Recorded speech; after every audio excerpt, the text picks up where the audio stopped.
Welcome to the Veterans Archives podcast, where we honor our nation's veterans by preserving and sharing their stories. You can also hear Veterans Archives on Wreaths Across America Radio every Thursday at 5 p.m. To learn more about our mission, watch veteran interviews, or find out how to record a veteran story, please visit veteransarchives.org. And if you or a veteran you know needs support or resources, we encourage you to download the Battle Buddy app from vetlifetoday.org. Today is Monday, June 29th, 2026. We're talking with Jesse Krewson, who served in the United States Army. So good morning, Jesse. Good morning. Now, I know we met just a couple days ago, and here we are doing the interview, so I appreciate you coming out today. Yes, sir. All right, we'll start out real simple. When and where were you born? I was born in 1984 in Grand Rapids, Michigan. Really? Yes, sir. 1984, the year after I graduated high school. Right. Yeah, the Tigers won the championship. Yeah, yes, it's been a while, hasn't it? It has, yes. So did you grow up in Grand Rapids? I did, yes, sir. All right, where at? The northeast side of Grand Rapids, around the Krewson Project area. I mean, I lived on all sides of the city, but mostly on the northeast side. Okay. Yes, brothers and sisters? I have an older brother named Chris. Uh-huh. Yes, sir. Okay, so you're the baby of the family. I am the baby, yes, sir. Yeah. Well, talk to me about growing up in Grand Rapids. Oh, well, I grew up with a single mother, my mom, Neva. We were pretty poor, but I didn't know it, I guess, at the time. Welfare, all the stuff like that. I was probably not the best kid growing up. Got in a lot of trouble.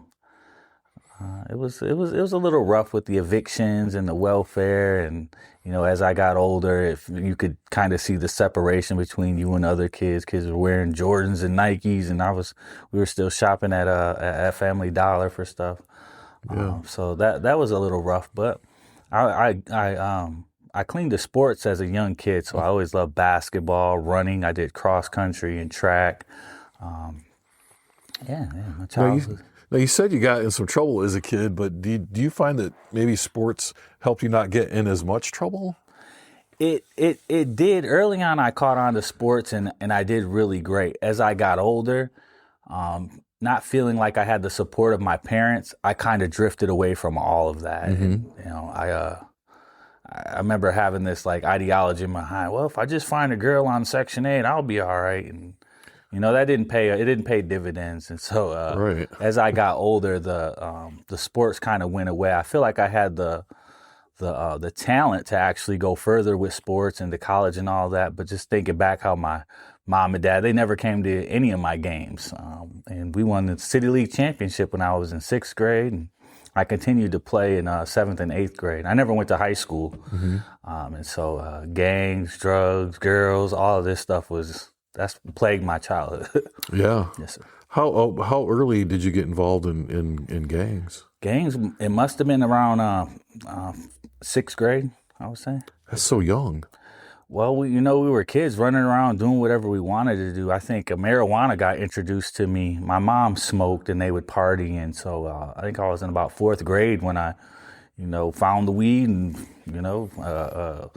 it didn't, trying to roll a joint at first didn't work out. It turned out like a bag, but we found the pipe and then we were able to make it work. But introducing it to that stuff, and I realized that's kind of set me behind in life, doing that stuff as a young kid. But, you get older, you get wiser. Yeah.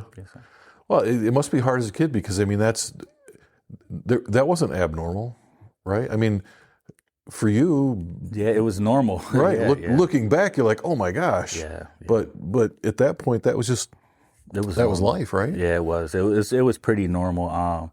Being a mixed kid in a white family, you kind of felt out of place. My mom, her last name is Bullimer, my dad's last name is Brown, and my last name is Krewson. It's like I have all these oddities, so I went out and found my own tribe, and we kind of helped each other do the wrong thing. I don't think none of our parents encouraged it, but we did. We kind of found our own thing, and girls and smoking weed was our thing. Hip hop music was big. I loved Tupac and all the stuff like that. And so we thought we were doing something, but again, it just turned out to just slow you down. Did you feel at the time though that like the gang brought you that family that you didn't have? Yeah, it was definitely filling a void. Yeah, I guess you didn't. It didn't. It didn't. I don't think that's what I was necessarily doing, but it was. Yeah, I guess you're right. Yeah, it did kind of bring me that sense of who actually really cares about me. But as I got older, I realized that we're only coming together because we have a common purposes and getting high and girls and destruction and whatever else we had planned and plotting for the day. I mean, basically, a lot of us were all skipping school. That's where the gang kind of came from. We'd all meet up and go down to the trestles and hang out and stuff like that. But I guess it was a family at first, and then as you got older, you realize this ain't going nowhere. So you dropped out of school, what, like 8th, 9th grade then? 8th grade. Well, I did 8th grade 3 years in a row, and then they just like passed me on to this place called Schools and Cities, which was a one-room building on Division, and that didn't last long. So I never stepped foot in a high school. Okay. So what happened? I mean, you just kind of left school. So what happens after that? Not much. Couch surfing. I mean, with my parents, I know that they loved me, but they didn't have any kind of plans for me. I was free to do whatever I wanted to do. Yeah. And that's kind of how I felt. And I would stay at my friend's house, just surf around. I got a job young at 16, working at Myers. I worked at TGI Fridays as a cook. And so I just started working because being poor like that, that's the one thing that you feel like you're lacking is money. Right. Not really seeing the value of education at that point. So, working and hanging out and partying. I don't know why I thought that was a thing to do, but I guess when people are young. Right. Yeah, so. Well, and if you look back, like you're 42 now, right? So 8th, 9th grade, 16, that seems awful young. Looking back, like when you were 16, you were like, I'm the man. Yeah, you said it right the first time. It was normal where I mean, I could find, 30 other kids doing the same thing that I was doing, really not making it in school and hanging out. But now looking back for sure, like, how far that set me behind my peers that were actually doing the right thing and making it through school and getting jobs, going on to college. It really is, it was too young. But it's what we knew. It's like the traps were set and we were falling into all of them. We just didn't know it. Right. You think the difference between you and you just mentioned like some of your other peers who went on through school and college, you think the difference was just support system? The support system is probably a big piece of it. Yeah. But it's also the mentality that somebody would have and who do they think they are. And if you're lost inside, you don't know who you are, then you're down to fall in any trap and you're developing your own ideology. The support system is big, but I can't say that there wasn't good people along the way that were trying to. I just wasn't catching what they were putting down. Yeah. Yeah. You were smoking what they were rolling, though, right? Yeah, no, for sure. Yes, sir. Oh, yeah. We were testing it out from downtown Brown to the mid grade. We were trying it all. Yeah, no doubt. So you kind of just bumped around a little bit, and then so what happened? When did you finally I'm not doing this anymore? It took a while. It wasn't till I was 21 till I finally went to the military. But from about 16 to 21, I was, couch surfing. I could go stay with my mom. I could stay with my friends. Some of them had good jobs and they were already having kids. And so there was always an open place for me. I was loved. I was, even though I was doing the wrong things, I was still a good person. Yeah. So I was always welcome places.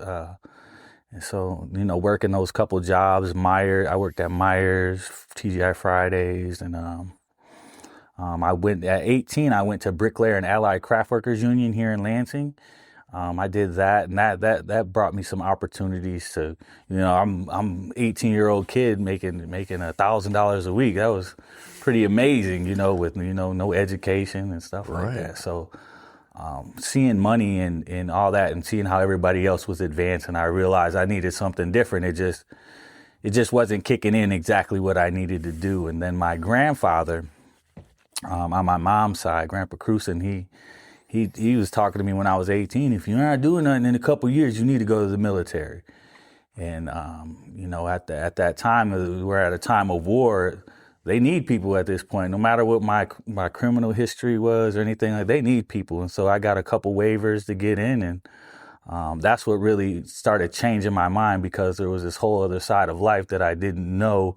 Discipline, hard work, determination, being part of a team, all that stuff. I didn't have it. If I didn't like it, I wasn't doing it. I feel like, your parents not really having a plan for your future, you're kind of just a free spirit out there, just making up the rules, not understanding the hierarchy of things, the big picture of how everything works.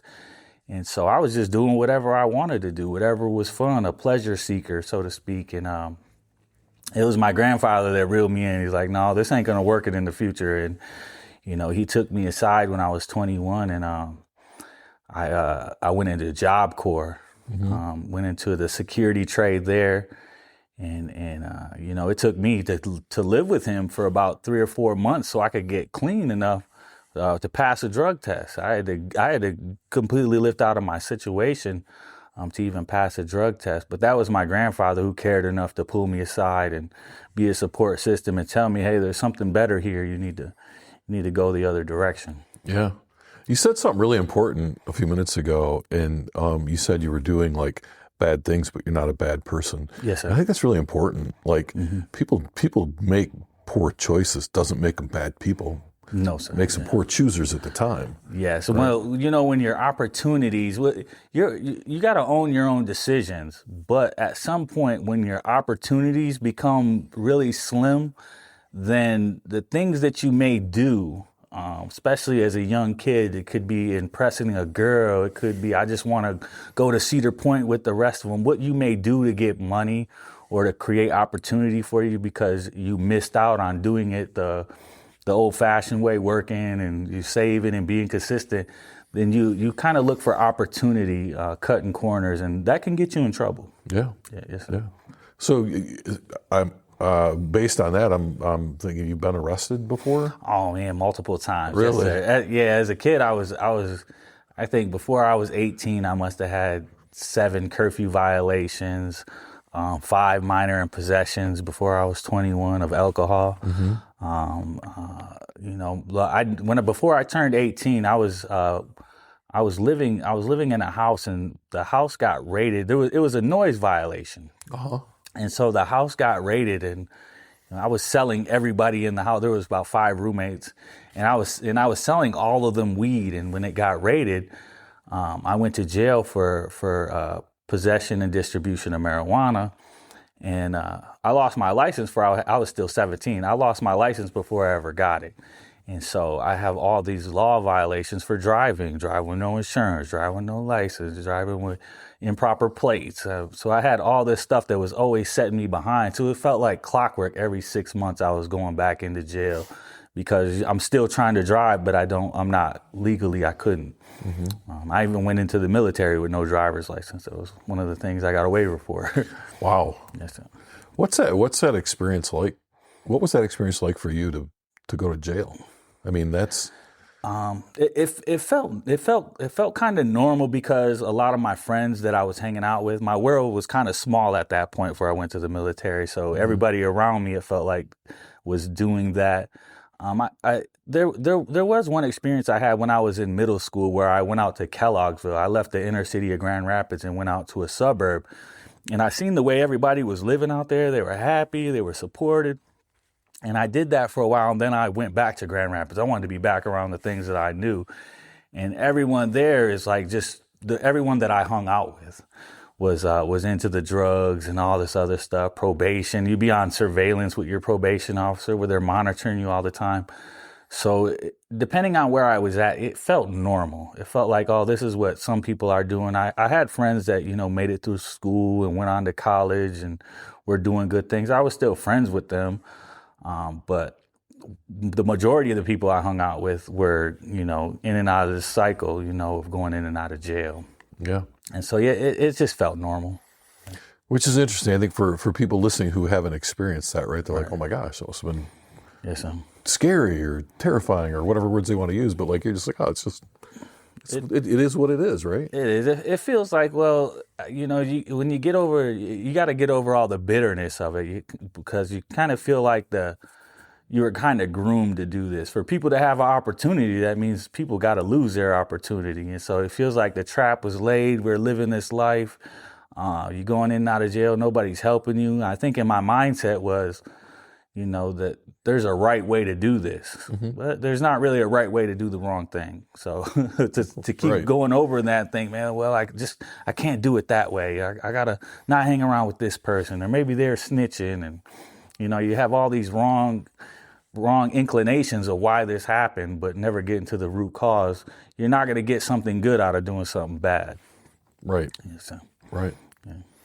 So your grandfather probably saw the handwriting on the wall, like, we got to do something. So 21, you go and talk to the recruiter. So, yeah, I was 20. So I was 20 when it first started. It was talking to my grandfather. Then it was talking to the recruiter. Yeah. He wanted me to go to the Navy, but the Navy was like, no, with the law violations. And the Army is where we landed at. I remember Sergeant Sowell, talking with him, and so the recruiter out on the East Belt Line in Grand Rapids. Yes, sir. So you go down there, you talk to him. How long before you go to MEPS and do all that stuff? Yep. So it probably was about 8 months, because I started talking to the recruiter right as I started in Job Corps. I knew that that's what I wanted to do. That's why when I went into Job Corps, I went into the security trades. They had all these trades for different things, but I was security. I'm going to go to the military, because that was my grandfather's guidance, and so I'm trying to please him and do what he's saying, because life wasn't going anywhere and I was going in and out of jail.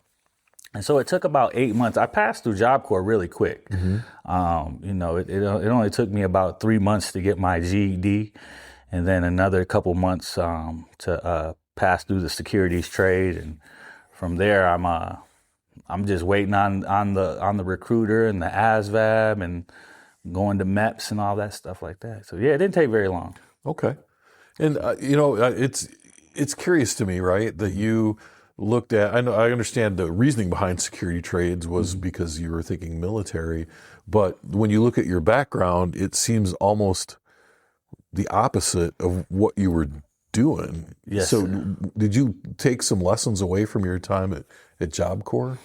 Definitely. Job Corps, so the Grand Rapids Job Corps is full of people from Detroit, Chicago, Flint, and I'm from Grand Rapids. And back then, the Job Corps was a lot different. Like, they'd go on breaks in the morning and breaks for lunch, and people would go outside and smoke blunts right outside. and so the lessons were there. Is like, well, they're just doing the same thing that was happening out in the world. And so being in the security trade, well, now we're trying to kind of police some of this stuff up. A teacher would get something stolen. We're in the security trade, so we're kind of trying to look and hunt it down. It showed me that whatever kind of gangster or thug that ever I thought I was nothing compared to these guys. So you were just sort of playing at it. Yeah, I was just playing at it. And so seeing how Job Corps operated, it really gave me a kick in the butt, like, hey, you need to straighten up. And so, there's a lot of lessons there, but I guess nowadays when I look at Job Corps, it's a much more structured program with a lot more rules. They're not letting people, smoke weed during the breaks and go get liquor at night and come back. It's a little more locked down, but right. Yeah, no, I appreciated that there was an opportunity like that to just get your GED, and I imagine how hard it would have been for me if I couldn't go to a place and live there and be locked down. I don't think that I would have followed through with the program. I mean, just judging off of it, even after graduating Job Corps, trying to pass a drug test was hard because I still hung out with the same people. I was still going to the same place. And so looking at the fact that I couldn't even get clean makes me think that I wouldn't even, if I had to go every day to a place to do the pre-test and take the test for a GED, that I wouldn't have followed through on it. So being in a controlled environment with structure actually allowed for me to follow through with that. And now I can look back and realize, the importance of because high school doesn't seem that important. It didn't to me, but now looking back, I can see, well, if you made it through high school, you have 4 years of doing something consistent. And that's the kind of structure that you need that'll help you succeed in life. And Job Corps provided that for me where I lacked it. Okay. Now, you said something interesting to me earlier on when we were talking about opportunity and support systems, things like that. And you said that in order for one person to get an opportunity, someone else has to lose an opportunity. Yes. Do you still feel that way? Can we expand on that a little bit? Because that was a really interesting comment. Yeah, it's for me. First of all, a disclaimer about that is I guess going through everything I went through to make it to where I'm at, there's a lot of bitterness, and I guess they would call it running the victim Olympics or whatever like that. But I still see where ghettos and things like that, like they're created. People, drugs, they can find everybody that's running around here with $100 or less worth of drugs and got them all locked up, but they can't find the one person that's bringing it all in. Right. And it seems like a setup to me. And so I feel like these ghettos and these low-income neighborhoods, that they're set traps on person. For my kid to make it, that means somebody has to not make it. And so, for people to set themselves up really good, they have to have people that are going to fill the jails and the court systems and all that other stuff. Nobody's really trying to, nobody's trying, but it's not gonna. It's because there's a design to have people fail. I feel like it's designed in there for people to fall into these traps. That's why we, hip hop is a number one selling genre, and all people know all this stuff about these rappers and killings and all that stuff. It seems to be politicized. It's like they're setting a trap for people that don't know any better, and then they're providing the drugs and they're providing all this stuff. And when you lock people up in jail, it's a perfect opportunity while you got them sober, you got their attention, to be teaching them, at least showing them how reality actually works or how the systems actually work. But we don't do anything. We have them 23-hour lockdown and not really teaching them anything. You might throw them a Bible or a couple books, but, teaching them some ethics and some morals. And, I feel like correction officers, they should be social workers. A person goes to jail, they lose everything. Their stuff gets stolen, they get kicked out of the place they live, they come out homeless. And I think that we're creating these cycles and this homelessness. I know most people would say that, it's your decisions that brought you there, but if the trap's being set, then somebody's going to fall into it. And I think that's the way you allow your children to get ahead, is if there's traps for other people. And I feel like they've been created and they've been set that way. And, we have a lot of programs that help. And I always believe doing something is better than doing nothing. But if the things that we're doing aren't actually changing the rate of homelessness or the kids shooting and the killing, if it's only getting worse every year, then what are we really doing? Because I think that if we take all of our technology and our knowledge and we really try to fix these problems, they'd be fixed. But there's big money behind court systems and lawyers. And so I just feel like it's a setup in some points. Okay.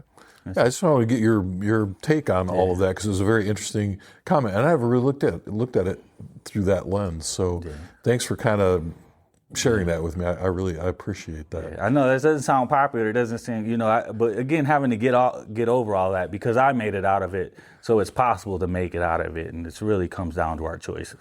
Right. Well, there's a fine line, right? Because there's the choices that you make, and then there's the opportunities that you have. But there are people who are successful even though all those traps are set, right? Yes, so it's a combination of those things. And if you're making the wrong choices and falling into these traps, right, you're stuck. But sometimes it's hard to make the right choices. Just like, we'll go back to you're getting ready to join the military. One of the things you had to do is stop smoking weed, right, and taking drugs. That's right. How hard was that? It was a challenge because it's what I known. addiction is a disease, and you don't realize how it's affecting you. And to fight the temptation, at one point you're fighting the people around you. You're fighting, what they're doing, how they're living, their standards of living, and you're trying to separate yourself before you learn anything different. And so to do that, you feel alone, isolated.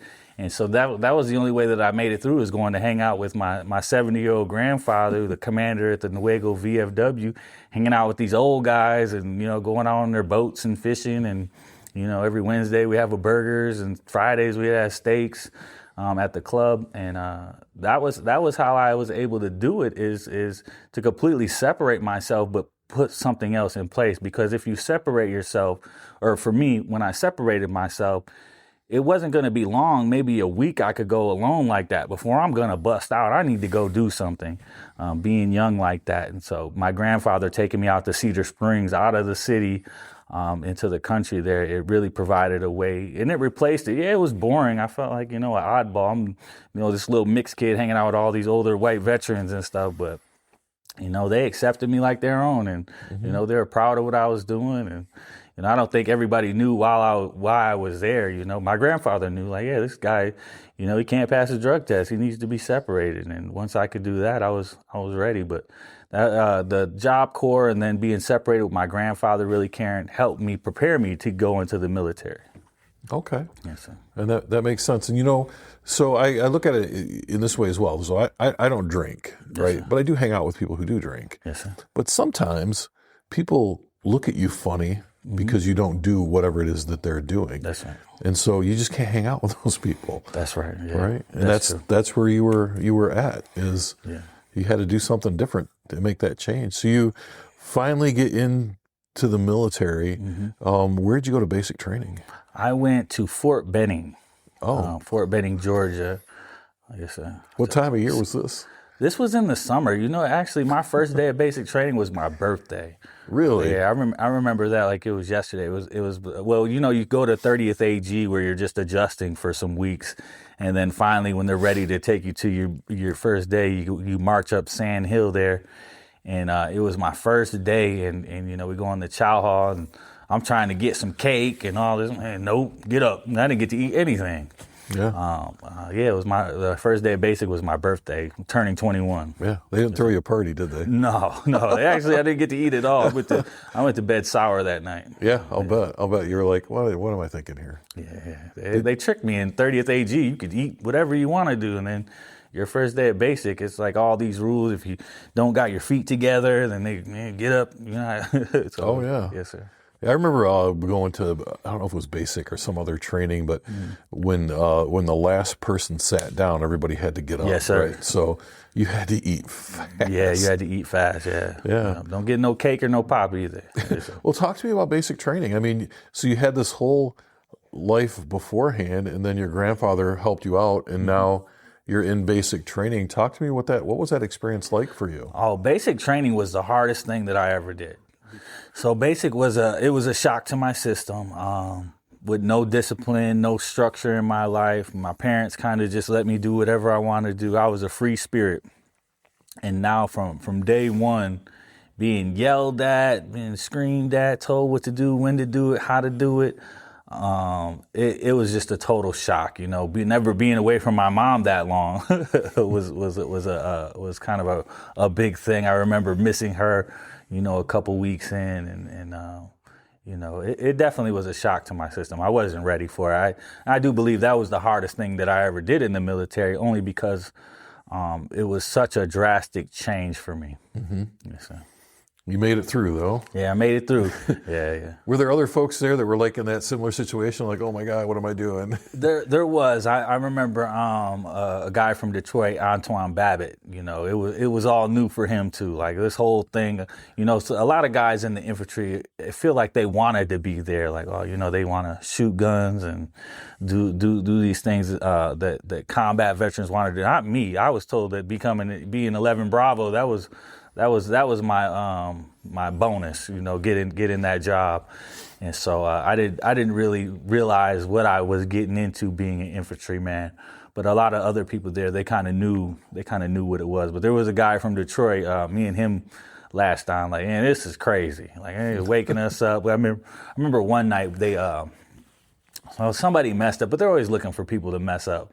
And they got us out there cleaning these rocks. Wow, this is the stupidest thing ever. All night long, took our sleep away. We're cleaning rocks. And didn't stop. We still had to get up and do a formation and do PT and still have a full day. And so I didn't understand at the time why we were doing it, but I'm sure it was part of a training and discipline where you're going to do a lot harder things than these. And so, right. There was other guys I could relate with that I realized it was just as much shock to them as it was me. Yes, sir. Find that helpful?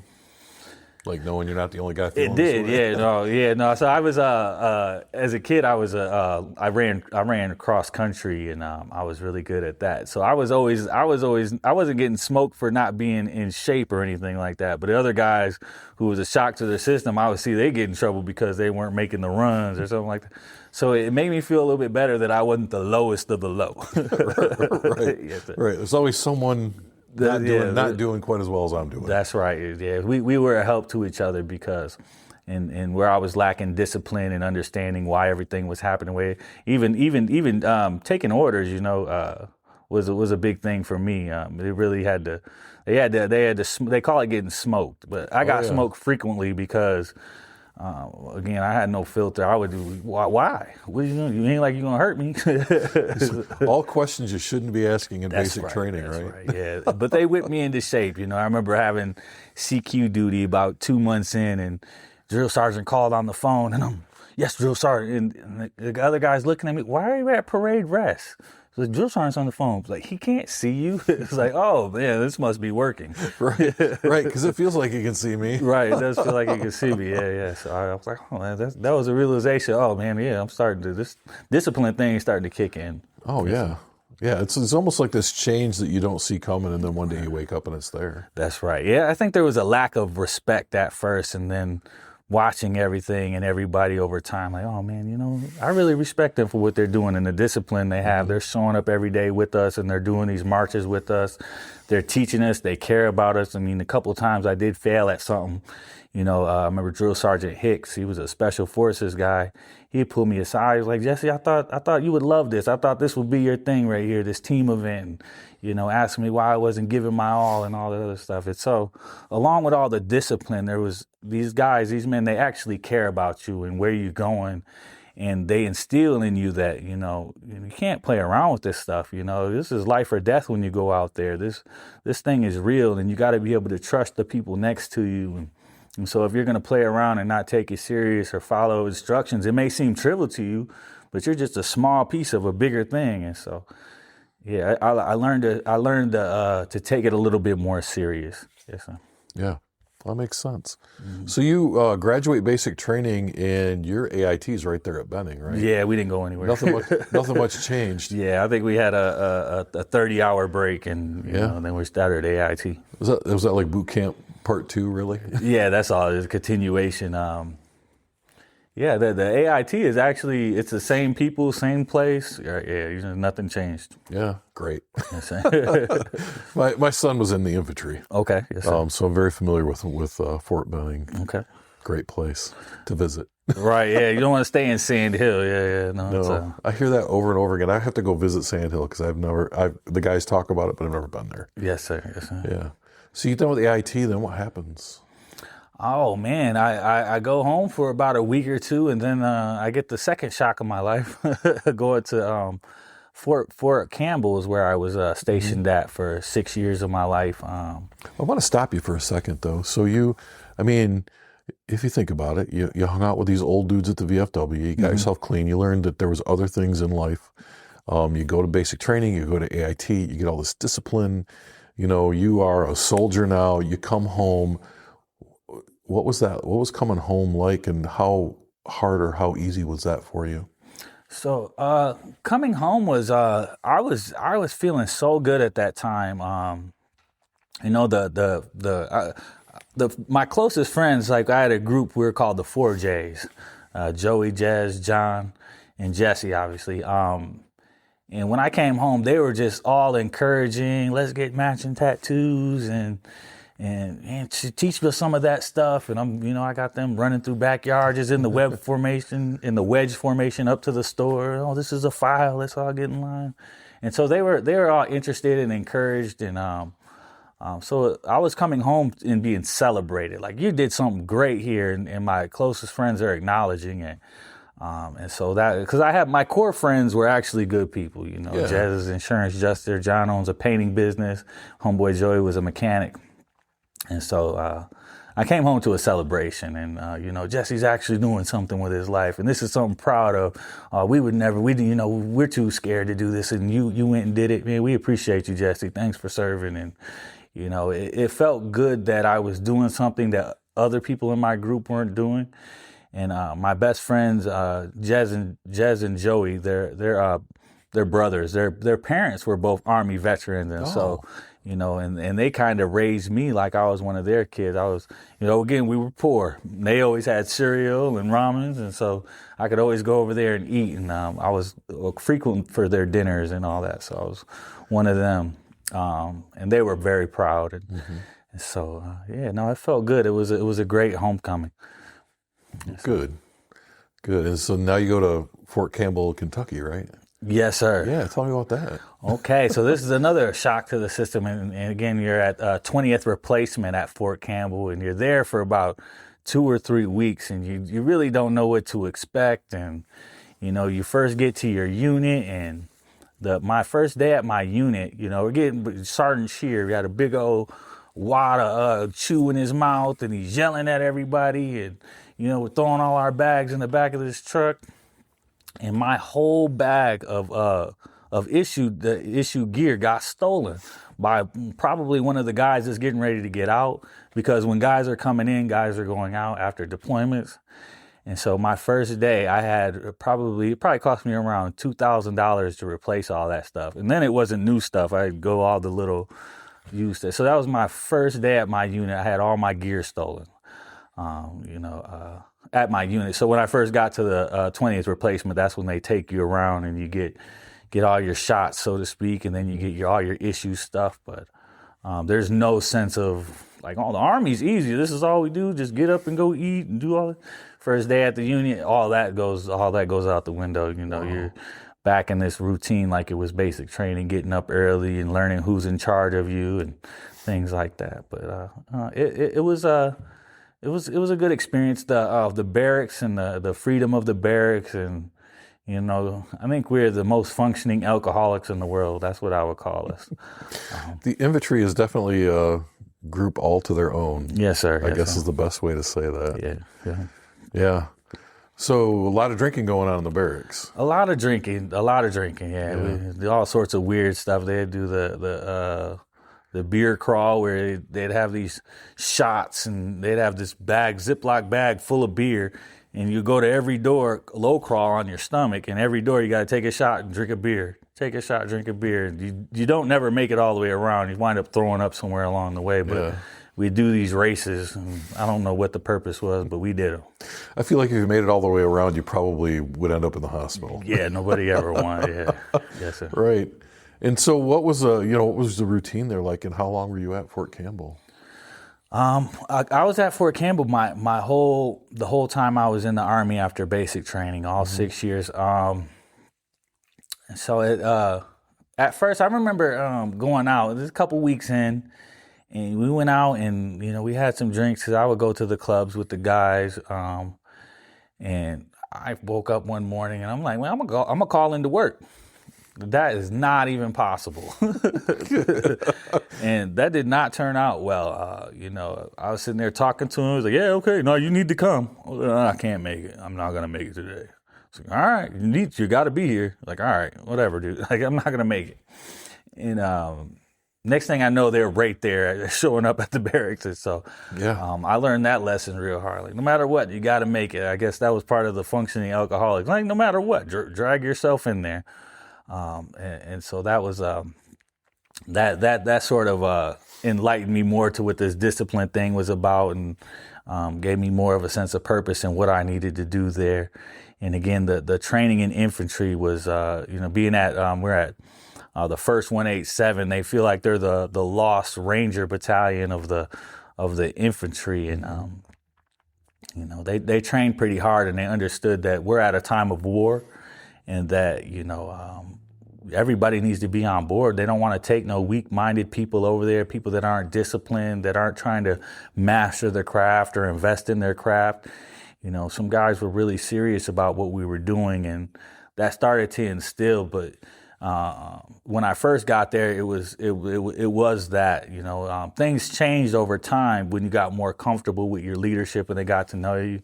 I think in the military, they'll call you a Joe or a Cherry. Mm-hmm. And the reason why they call you a Joe is because I guess in the wars previous, a Joe is the first one to die. And so they don't want to know your name or have any kind of emotional connection to you. So you be a Joe or a Cherry. And so we were all Cherries for the first 6 months to a year. And then eventually we started getting our names. They called me Crew. That was what I got called, J. Crew. But, yeah. Just like the store. Yes, sir. But with a K. Yeah, exactly. Yes, sir. Mm-hmm.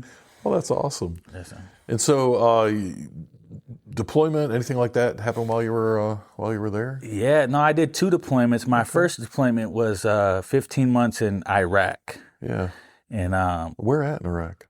We were in southern Yusufia. Uh-huh. At first, we went to a power plant. And then I think it was all they call it the Triangle of Death, which is southern Yusufia, just south of Baghdad. At first, we were in a power plant. Then we moved even further south to a little fob mead. Mm-hmm. It was like it was just a Hesco basket barrier. And then from that point on, we stayed in tents, which is terrible in the desert, for about a couple months. And then they brought us in shoes with air conditioning. It kind of built itself up into something nice. But at first we stayed at a power plant. It was an old abandoned power plant. It was really dusty. It was like it had moon dust everywhere.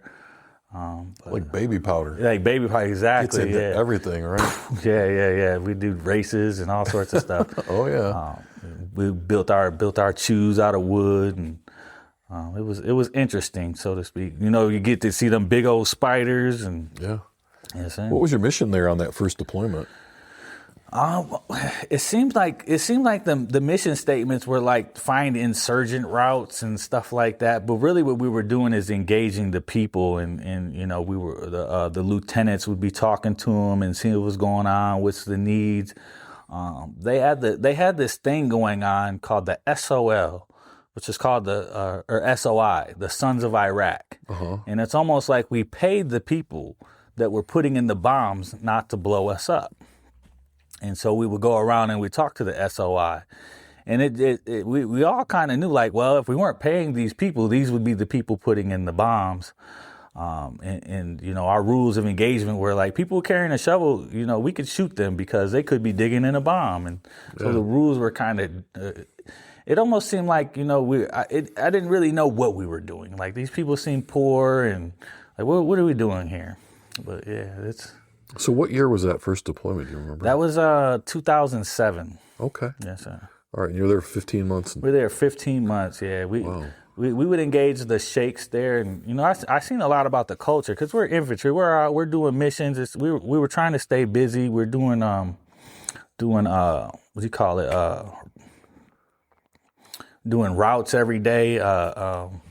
Forgetting what going on patrols. Yeah, patrols. We're doing patrols, and we would do missions where we would air assault in somewhere and make our way back. But engaging with the culture with Sheikh Mahdi, and Sheikh Mahdi has a house where him and his son stayed, and he has a house where all his wives stayed, and seeing the culture where women were like property and their sons were golden. They have a different way of looking at it than we do here. Yeah. Yes, I remember one time going in the back of this house, and we're bounding up, and I went back there, and there was a water buffalo back there. It scared the mess out of me. This thing was huge. I didn't even wow. I never seen anything that big. Yes, So you got to see a lot of stuff in that time that you were there. We did, yeah. It was all kind of new. It smelled. I remember first getting off the plane in Kuwait, and it smelling like hot garbage. It was the first moment off the bus, and a grain of sand went in my eye.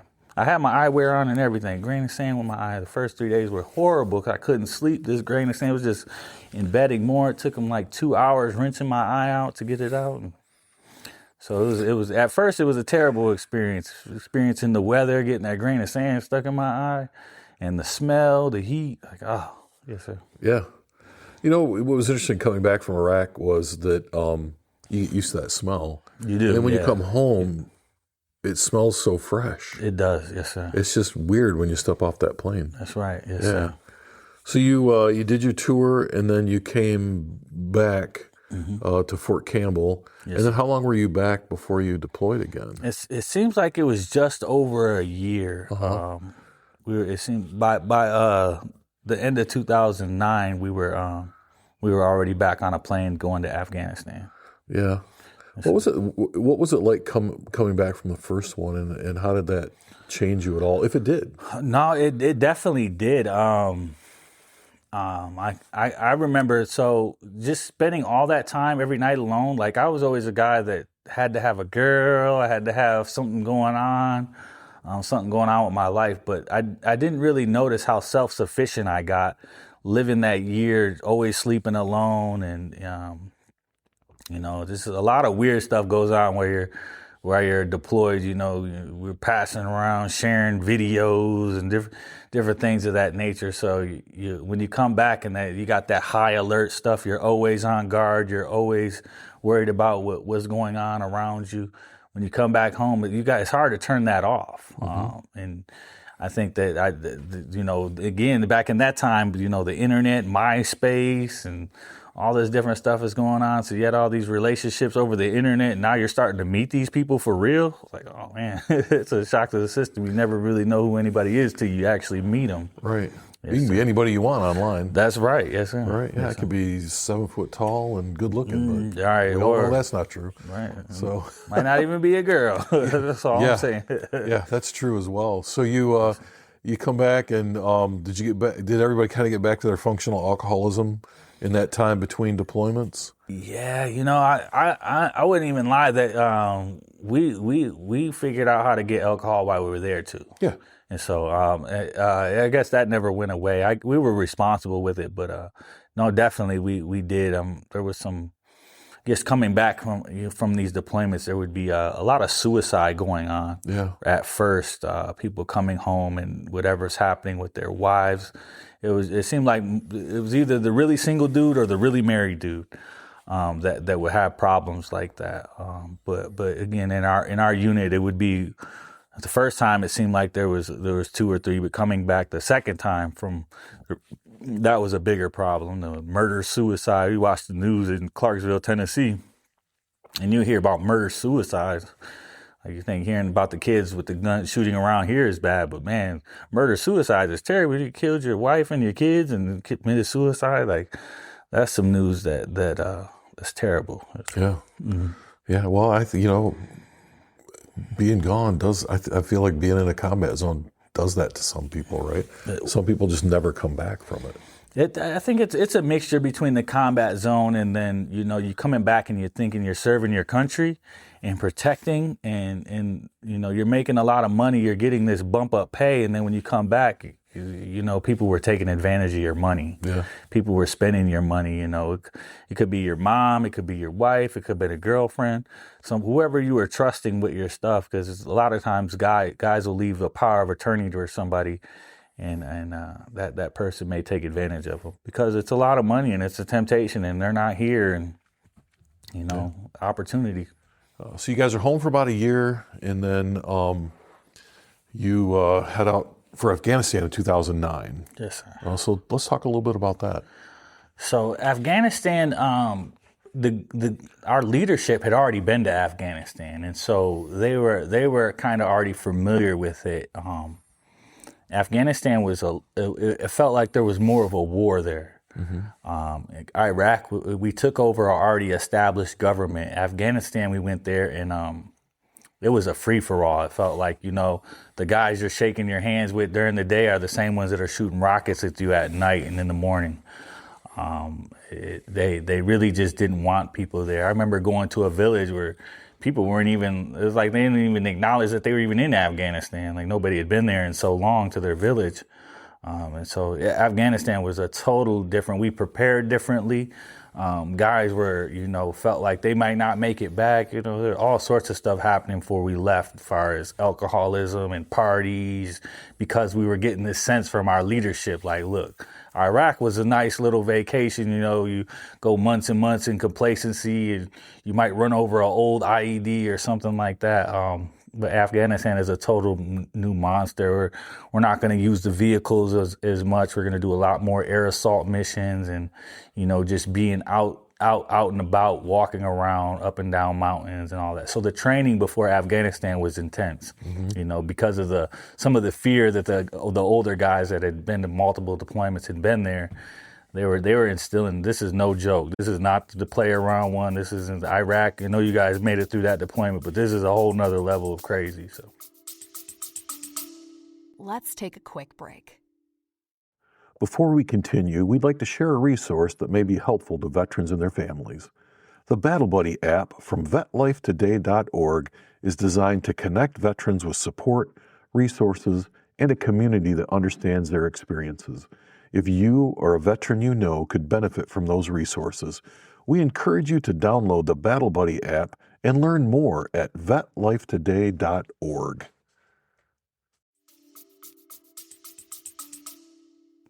Now, were a lot of the same guys that you deployed to Iraq with still with you guys when you went to Afghanistan? I would say the majority. I think a lot of the leadership from the platoon sergeant, maybe the first sergeant, XO, the higher up leadership kind of moved around.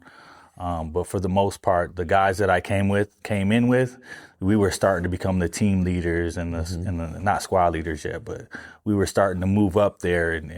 But the higher ranking people seemed like they were moving to different assignments. Yeah. Yeah, you guys are no longer the cherries, right? No, we're no longer. We got a new set of cherries. Yeah, That's right. That was different. So now we're teaching and we're leading, and so that was a major change. Just a couple years in, and we're already becoming the leadership. In infantry, you get promoted pretty fast. Yes. So I'm curious. Did you I know that when you first get to a unit, especially in the infantry, there's a lot of stuff that goes on. And do you feel like some of that stuff, like you were like, this is crap, was actually something that trained you for leadership later on, or was it just crap that you just didn't even need to go through? I'm just curious. I mean, at the time, yeah, crap, man. But why do we have to get up at 2 a.m. and do a 20-mile road march? So, do this every couple months, and we would do a 5-mile one, 10-mile one. It would just keep leading up to these 25-mile marches. But I understood after a while that, well, if you train for the worst, then you'll be trained for anything. Yeah. And so you're gonna practice a lot harder than you play. And so you would do all this training, and then you would go over there, and it'd really just be a relaxing sessions. Nobody's trying to stress you out. The stress that's naturally coming is going to come because your life is in danger. But the training is to prepare you because anything can happen, and we want you to have been through the worst before you come through. So it does make sense when if they didn't do that, I would think, like, if you're not scared and you're not training hard, then you're kind of dumb. So after my first deployment to Iraq, I understood that that's why we were doing this, because you never know, right. Bullets don't have names on them, and you hear that whistle in the sky of a mortar, you don't know where it's going to hit. And so you want to be training and know the standard operating procedures. So I remember, like, these guys would when you're new to a unit, these guys would be like, oh, I was there, and they would try to tell you stuff. And I remember in my head, I'm like, okay, tough guy, right? And then you go and do it, and then you come back, and then you're that guy that you made fun of, basically. Right. Yeah, I was never that guy. I remember hearing Sergeant Johnson. He was talking to a girl on the phone. He was like, yeah, we're getting ready to go deploy over to Iraq for the weekend. I'll be back in a couple weeks. And like, dude, why would you tell the stories like that? So some people exaggerate on what they do. Yeah. And I found that to be true for a lot of veterans, that they'll say things like, what was your MOS? Like, what did you really do? Did you really do all that? And there's a lot of storytelling, I guess, that goes on with veterans. But yeah, I've never pumped it up like that. I would just be serious about, hey, you're going out there as infantry, your life could be on the line because, we watch people get hurt. We watch people lose their lives and limbs and, never be the same, and from dying over there to coming back and committing suicide when they go on their midterm leave. So you definitely want to be disciplined and squared away and take things serious. Don't fall into the stories because we all got them, and the grandiose ideas of it all. Like, you want to stay alive. You don't want to think you know more than what you do. So listening and paying attention was kind of the story I'd give. Yeah. Yes, sir. Yeah. So you get over to Afghanistan. Walk me through your deployment. What was that like for you? Oh man, Afghanistan. So Afghanistan, they kind of wean you down to like, you'll start off on a fob Salerno where you got everything there, and then they'll take you to a cop Meade, and then from there you go out to a forward out a fob. So I'd been on a main base and moved to a fob. Right. A fob is just a forward operating base. And now we move to a cop, which is just the smallest little thing that you could get out in the middle of nowhere. I mean, we're lighting fires to cook our food. I mean, we're all sleeping on cots. It's terrible. It's a makeshift shelter, which, where our walls are built out of sandbags. And so Cop Margao was a scary place to be. So you go from the big base to the fob to the cop. It's like you didn't even know what happened. No. Now you're just on the worst camping trip ever. You're out there. You have no shower. You have none of that stuff. You would stay out there for, I think it was about 2 or 3 weeks, and then you would rotate with somebody else. But you're out there in the middle of nowhere. I remember Cop Margao. It had a forward it had a observation post up top, and again, all you have is the Constantine wire surrounding it. You're out there exposed, and in Afghanistan they would get these things called gist, which they'd be picking up, these messages from people talking, and you could hear it. Allah Akbar, we're gonna go tonight, attack tonight. Man, that stuff is crazy. Being on high alert, we'd stay awake for 2 or 3 days because we thinking somebody was going to attack this mountain. And where Cop Margao was, you could see where it had used to be, where it had blown up. They drove a V-bid through the gates before. So this place had been attacked multiple times. And, even while we were there, we had people go out and trucks blow up and people come back not right. A lot of crazy things happen there. Some of that stuff, we come back, we'd be getting investigated for some of the stuff that would happen. And so, a lot of that has brought trauma to me, Yeah. What's like, looking back, like you think about Afghanistan, what's like the craziest thing that happened while you were there? I mean, Cop Margao is definitely the craziest. That whole thing was just crazy. Yeah, you didn't sleep, and it was, I guess watching when I felt like kids were getting hurt out of a school, I'm on the overwatch position, and you got a guy shooting a Mark 19. Test firing, and I'm up there, and I could see that the rounds are walking into a school as the kids are getting out, and ceasefire, and that was the craziest thing. And I remember my team leader come and grab me, like, don't be saying that stuff over the radio, the FAA is listening. I was like, well, he shouldn't have been doing that. And so that was probably the craziest thing is our own guys. And I understood that the day before we had a patrol get attacked, and so that's why this is happening.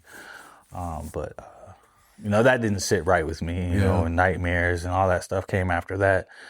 But that was the craziest thing. Oh, and we did they called it a GAC. We went from Fob Bagram. We drove down to Kandahar to the Horn of Panjwai. So we drove across the whole country of Afghanistan, which was interesting to say the least, because sometimes the roads are good, sometimes they get really narrow, and so that was a scary endeavor. And we visited all these different FOBs and would spend the night. We went down there to Kandahar.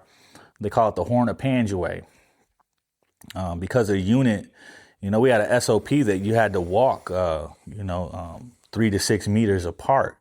And I guess they had about 10 soldiers die from one pressure plate because they were so close together, and so that whole unit got relieved. And so we were going down there to replace them. And when we first got there, like, this place had been completely taken over by insurgents or whatever you would call them, and even the locals that lived there were gone. And so we helped open this place back up and I guess bring stability or whatever. The people started coming back when we showed up, which was interesting. I didn't know who was attacking us when we got there. The bullets were coming, and you would hear RPG. We got bomb sniffing dogs with us. I mean, we had a lot of manpower and but that was crazy going into the Horn of Panjwai. Down in Kandahar, especially, we were used to the north. We were in mountains. Margao was about 3 miles from the Pakistan border. And so we felt like it was the Pakistanis that were, shooting these rockets at us every day, because we would get so many rockets. That's when I first had my first encounter with Jesus, because I'm in Lord, Allah, Buddha. I don't know who you are. I was never a Christian. I understood what Christianity was. Or at least I thought I did. And I remember that was my first time praying in Afghanistan. Like, these rockets are coming, and Lord, Allah, Buddha, I don't know who you are. And I remember praying, because I don't know what's happening. Maybe we need some religion here. Yeah.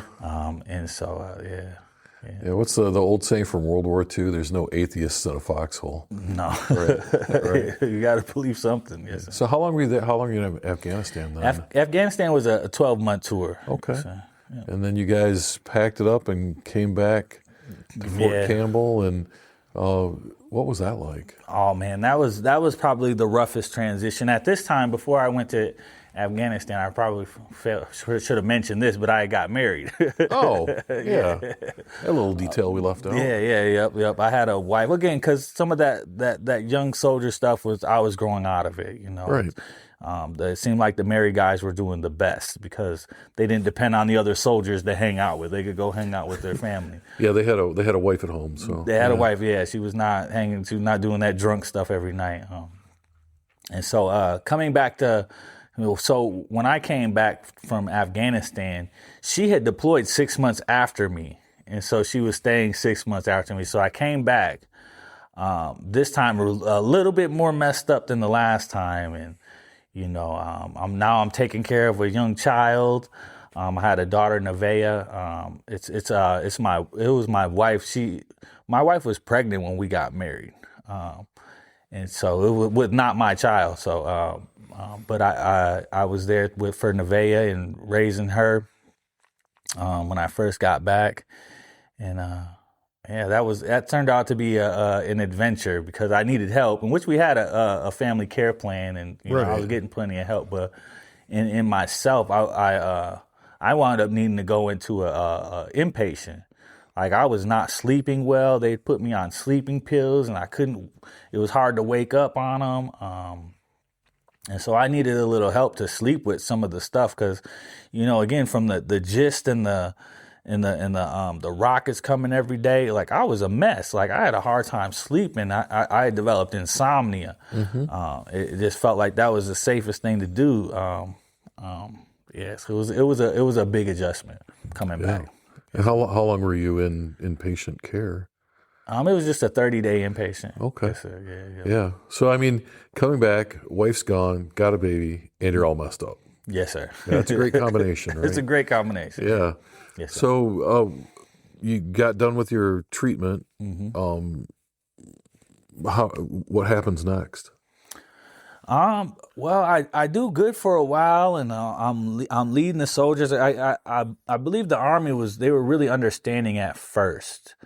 But when I I wound up failing a drug test for marijuana.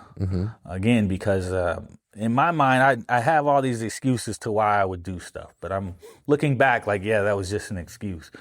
But taking the sleeping pill, it was hard to wake up. But smoking a little marijuana seemed to help me fall asleep. And so, I had done this before. I had done this before, where I had smoked marijuana and I would do these detox and rinse out, and I got away with it. But this time I didn't, and slowly my leadership started turning on me, and things were getting a little worse. My wife is back now, and there was a period where I was cheating on her. So now my wife worked for the General Campbell of the whole division there, and so it didn't turn out well when I got in trouble, and they were hearing that I was cheating on my wife and things like that, and so.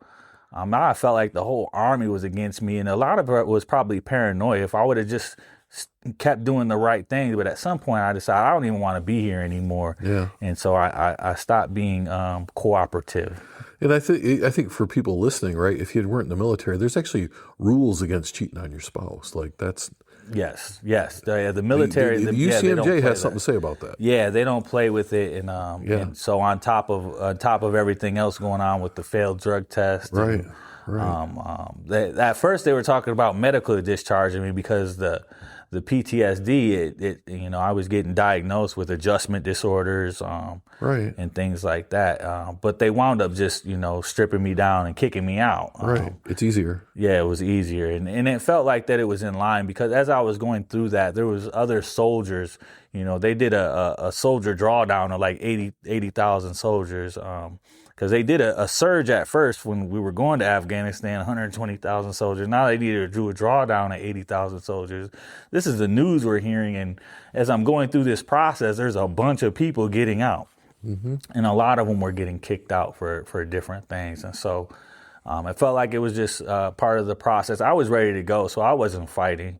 But getting stripped down and doing all that other stuff, like, hey, they add insult to injury, getting divorced, getting kicked out, not sleeping right, having this high alert from Afghanistan, because coming back from Afghanistan, this all happened pretty fast.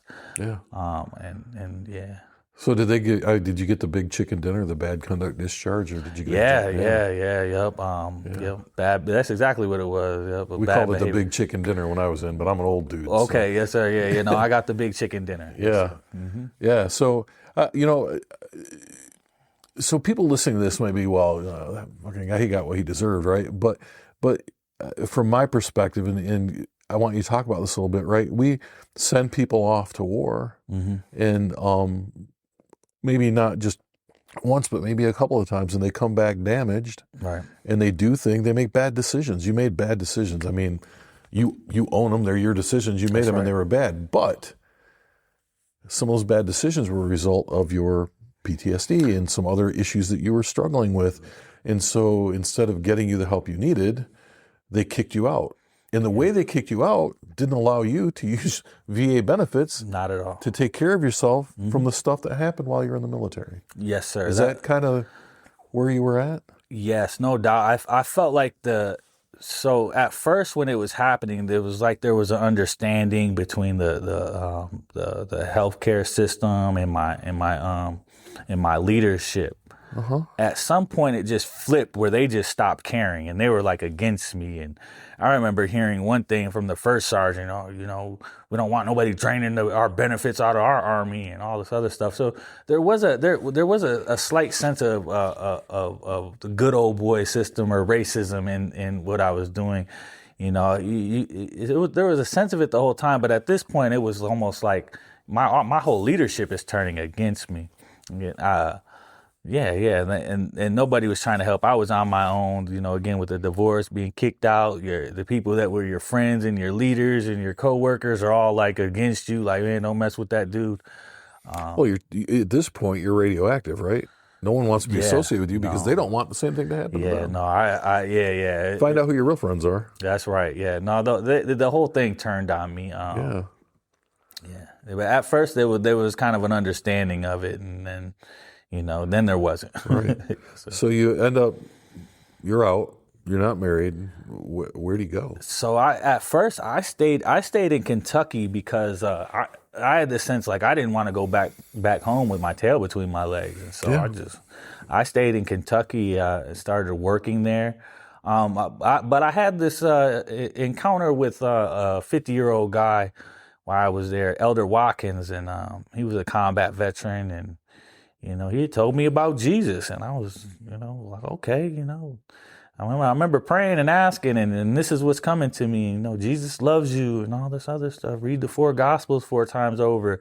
And that's what really helped me. And now I'm in Kentucky and I'm having an experience with, what I feel are real believers. And I'm having this experience with God, coming out and the clouds opening up and well done, my good and faithful servant. Reading the 4 Gospels 4 times over really gave me a sense of, oh man, I know who Jesus is. He's a loving and caring person. This is who I need to be. Mm-hmm. This is what I need to follow. God loves me. I have purpose, because I was going 1,000 miles at nothing, whether it was women, drinking, drugs. It didn't matter. I remember getting two speeding tickets in like a half hour.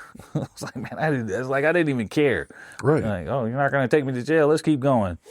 And that kind of slowed me down, where I was finding purpose. And, I dropped everything and became homeless in Kentucky. Well, I call it homeless in Kentucky. Sounds like a movie. Right. I purposely moved to, it's called the Jesus Church of Russellville. They had there's a shelter, but it was really like rooms for people to stay, a transition type of place. And, from there I was just serving, and I wound up getting a job at an irrigation place where they built pivots for farm fields. Yeah. And that was a new experience, some hard work, and you made pretty good money. And after a while of being there, I was ready to go home. I was like, well, we did this. And, I love the South, the people in the hospitality. If you don't know anybody, you could probably feel alienated because it's a lot of family and people know each other. And, right. But once you get in there, it feels great. I'm working on them farms was awesome, going into the pumpkin patches. And, I helped them cut tobacco one year. That was an experience I probably would never do again. But that's some hard work, cutting the stalks, and then you got to hang them in the rafters in the smoke houses. But yeah, it was a lot of great experiences in Kentucky. Yeah. Yes, sir. So when did you finally come back to Michigan? It was the end of 2012. Okay. Yes, sir. I think my mom got, she was getting, I heard that my mom was getting sick. She wasn't doing well. Mm-hmm. And so I figured that was time to come back, and my brother was blaming me for it. Like, she's worried about you. And I guess it was happening while I was in the military as well, that, my brother would say, she hears stuff on the news, 12 soldiers died in a helicopter, and she'd be worried or sick it was you. I guess our news does that, it feeds on some negativity, and then it can, you got somebody that could be in that situation. It might draw at your strings. I'm her baby. And so, Right. So you came home and you moved back to Grand Rapids? Yeah, I moved back to Grand Rapids. All I got is my faith in Jesus, and, I starting off at the bottom of the barrel there. And so at first I tried, I remember going to Labor Ready, which is like the worst place to work. And that not working out for me. And so I went back to try to find Jesus. I'm like, okay, well, let me go to this transitional center. It was Matthew's House Ministries on the west side of Grand Rapids. And, I started working there. I did a temporary job where his Notions marketing, we started in the winter for Christmas rush. They had about 400 temp jobs, and then they hired in about 20 of us at the end. So I made it through that, and I'm getting hired in. And then, when I left Kentucky, I tore my Achilles heel. And I walked around on that thing for like a year and a half, just torn. And finally, I'm at this transition house, and I'm talking to the doctors. I'm getting the counseling that I've always needed. And, oh, okay, I need to get surgery on this. And so I stopped. I took a leave. They allowed me to take a leave. I could have went back there and worked, and I'm getting surgery on my Achilles tendon, and this ministry opens up where they're like, hey, instead of just sitting in here all day, you could come up here with this ministry and help serve there. And so I did that, and doing that, the opportunity wound up where I got to work there full time. I'm working there. I took the place of 3 other people because of my work ethic, and so I worked in Grand Rapids doing homeless outreach for about 6 years. And I became a part of a Coit community church. The counseling, they had me, looking beyond, like, you're doing this homeless outreach. What do you want to do next? What's going on? It had me looking, growth mindset to what's next. And I started at GRCC, started going to college. I wanted to be a social worker, seeing all the problems with society. Like, a lot of social workers, you get an hour meeting with them inside a cubicle. They give you all these things to do. Well, I want to be the social worker that comes walk beside you, take you to lunch, show you that I actually care, make sure you're getting to the appointment. So I felt like that's what the world needed. That's what this homelessness, that's what we need to address it.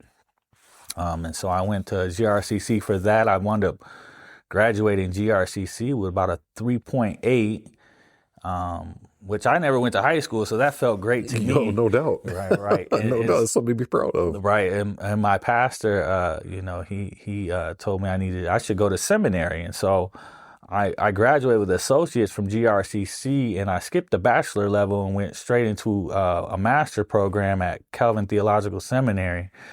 I did 2 years of that. Well, I got married again in there too. Okay. This time I married a virgin. My first wife was a good woman. Krista was a great woman. And, I just wasn't ready to be a husband, didn't understand what it was. And then the wars and all that, like, spending all that time by yourself again, coming back, trying to readjust. But this next time I got married, I married a version of my younger self. And, from first week we got married, she stopped going to church, and, I'm watching her kids and taking care of them. That marriage only lasted about 7 months because it was just always this arguments and all this. And I'm getting ready to go to seminary and, learn to be a pastor. And everybody there is going to be to pastor a church or do some sort of pastoral work. And so I just there's no way that I could be who I need to be for God and she's cheating and doing everything. And I'm watching the kids. I'm understanding, was it Hosea, where, God compared the cheating wife to what Israel was doing. And, right. And that's what pastor was like, well, give a little grace and all. I just couldn't do it. And so I wound up, that marriage only lasted about 7 months. And anytime you get divorced, the first divorce was tough and the second one was even tougher. Transitioning out of that. Yeah. So you head off to seminary? Yeah. So I went to seminary, Calvin Theological Seminary. I did 2 years of a 3-year program. And I ran, and again, going through this divorce while I was there, it really put a block on my ability to keep going, because Greek and Hebrew, man, that was kicking my butt. I was never good at any. I guess I'm not good at foreign languages because it just really was intimidating to me. And I was failing through Greek, and, I feeling like I need some more counseling at this point, getting divorced. I just, from my childhood and how I was raised, my law violations, getting kicked out of the military, being divorced for my second time, I just was feeling inadequate. And, Greek was probably the main thing. Man, I don't know whether the Koinonia Greek, they could keep that. I don't see how this is going to bring me closer to Jesus or help anybody else. But I'm sure that it does. But, again, it was just challenging for me, battling some of my own demons. And, alcoholism was really rearing its head up on me. Because it was a coping mechanism. It was something from a child in the military. Like, I always had these coping mechanisms where I was never okay within myself. I was always looking for something. And I guess being divorced, going through a divorce would bring the worst out of you. You kind of put your life on the line and you wanted to be committed to something, and it just wasn't working. It feels like the girl that you want doesn't want you, and the girl that you don't want, that's the one that really wants you. And so I have a mixed bag of that. And so right now I'm just waiting until God does it. If God's not bringing a woman in my life, I'm not moving on it. Yeah. But doing that and, I understand to go deeper in my faith. Coming out of seminary, it was like, I moved away from Grand Rapids. I bought a house in Lansing just to leave all of that behind. Like, this time it's got to be serious. I got to be zero by choice, no drugs, no compromises, no sleeping with random women. Like, all of that stuff has to go. And, I wish I would have grew up a long time ago, Right. But it's been interesting, coming out of the military and then, trying to get married again and, working for God in the ministry and helping people and also helping yourself. There's a way out of all of this stuff. It's reversing your thoughts, and it's, putting yourself in a position where you can have opportunity. And, but it's not easy. I mean, I wish somebody could have told me exactly, hey man, this is what's going to happen, Yeah. but it's not, you're learning lessons. You're kind of the creator of your own reality. And, I guess when I first started in Christianity, I was like testing God. Well, you can do it. Why don't you just do it, Lord? Why just change me, make me, but God is really giving you the opportunity and the tools to do it yourself, so it'll actually stick. If he just does a miracle and fixes everything, what did you learn? Yeah, what's the point? Right. You just got everything. That's not how it happens for people. Right. You could be jealous of what people got, but somewhere along the line, somebody worked hard. Yeah. Right. Yeah. So what are you doing now? Right now, being a homeowner, which is it's tough. I wish I would have just rented somewhere, a condo or something, but. Being a homeowner is tough. You're worried about everything. I'm a member at the Tabernacle of David Church, where over the last year I had been elevated to being a deacon, which I'm love doing that. I work at the LMTS, the Larry Mitchell Trice Senior. It's a food center on homes and Martin Luther King, where I do that about 4 out of 5 days a week, where I do deliveries for the food pantry, because for me it was like, well, how can I help God in his kingdom? And, helping people eat, with food insecurities was definitely, I love that. This is where God would be. This is where Jesus would be, making sure people can eat. Right. Being young where I grew up from, that was one of the big things is we would get food from the churches and the pantries. And I remember my mom would pay me an allowance with a $5 food stamp. And so, I can understand how people are struggling with that. If you don't even have the right things to eat, it's hard to go off and have a successful day if you're not starting the days off right, and you don't have no good food or nutrition to go home to. So I work that. I'm part of the LAVC, right. Trying to be a board member there for the Lansing Area Veterans Coalition. The Tabernacle, we also have a Returning Citizens Initiative where we're trying to look at it holistically and trying to get a relationship with other guys while they're locked up, and then be there for them when they get out. Trying to do whatever I can. Yes. Yeah, I think people forgot that Jesus ate with tax collectors and prostitutes. That's right. Yes. Yeah. Like people might watch this and go, well, how's this guy serving Christ? I mean, he was a drunk and he got kicked out of the military and he had all these problems with women and blah, blah, blah, blah, blah. Well, who knows better? Right. Yeah. Right? Yeah. No, who knows God better didn't than the give guy up on that me. went to jail, what it's like to be in jail. Yes, sir. Yeah. He did give up on me, and he asked me at the highest level I've ever been. Now, I see the clearing where you could make it through all that stuff and still manage to live a great life.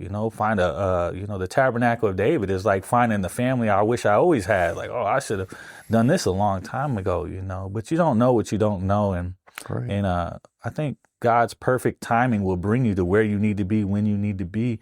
I had to go to all that stuff. I looked at going in the military, how God used that, because I wasn't somebody that was just going to get down on my knees and worship Jesus. You had to put me on my knees, because I didn't worship God. I didn't worship the devil. I probably worshiped myself. And so that Afghanistan experience brought me to my knees where, look, Lord, I need help. I don't know what I'm doing. And Jesus is the one that loves me. And so like, yeah, this is the way I need to go. And that helped me to love myself, and then in turn help others that may be in that situation where you just don't see you don't see where the future is going, and you know why people were committing suicide because they don't have any hope and anything like that. So definitely, God doesn't give up on you, so don't give up on yourself. It's never too late to turn it around and make a fresh start. And the longer you keep going the wrong way, it's just the harder it is to fight back. You know, however long it took you to get in it, it's going to take you that long to get out of it. And then some. Yes, and then some. Yeah, and then you gotta build good relationships. Learn to love people and cultivate relationships. That's how you're going to get by in this life, is building good relationships, becoming trustworthy, consistent, faithful. When faithful with a little, and you'll be given a lot more. So, you know, you gotta start with that, and getting some education and getting around some good people that are going in the right way. You know, you can make it out. It's very possible. It's never too late. That's probably my message to the world. It's never too late, and you're never too far gone. First, you just have to own your faults, and then admit them, and seek help. You know, find somebody that you could really trust and ask for help. You know, but you got to put in the work. It's not just gonna magically appear. Yeah. Yes. Sir. Well, that was going to be my next question, but I feel like you answered it. Yes, sir. What advice would you give to people? And that sounds like that's the advice you would give. Yes, sir. We've covered a lot. We've talked about a lot of things. You've shared a lot of your personal stories. Is there anything that we didn't cover that you wanted to still cover?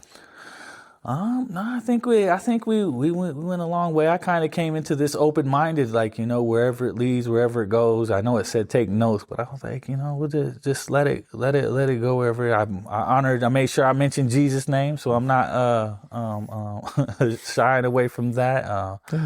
It's definitely my road has been one that was broken. Felt like I started lowest of the low, and, you know, through faith and hard work and determination, loving myself, and then able to love others, you know, some of my dreams have come true, being a homeowner, being a part of a great family, being productive in society. So yeah, no, anything is possible. You just got to believe. You got to hold on to hope and find your faith. Yeah. Well, Jesse, thanks for spending the morning with me. I appreciate it. Yes, sir. Thank you. Thank you for listening to the Veterans Archives podcast and for helping us honor the service and sacrifice of our nation's veterans. If you enjoyed this episode, please consider sharing it with others so more people can hear these important stories. To learn more about our mission, watch additional veteran interviews, or find out how to record a veteran story, please visit veteransarchives.org. And if you or a veteran you know needs support or resources, we encourage you to download the Battle Buddy app from vetlifetoday.org. You can also hear Veterans Archives on Wreaths Across America Radio every Thursday at 5 p.m.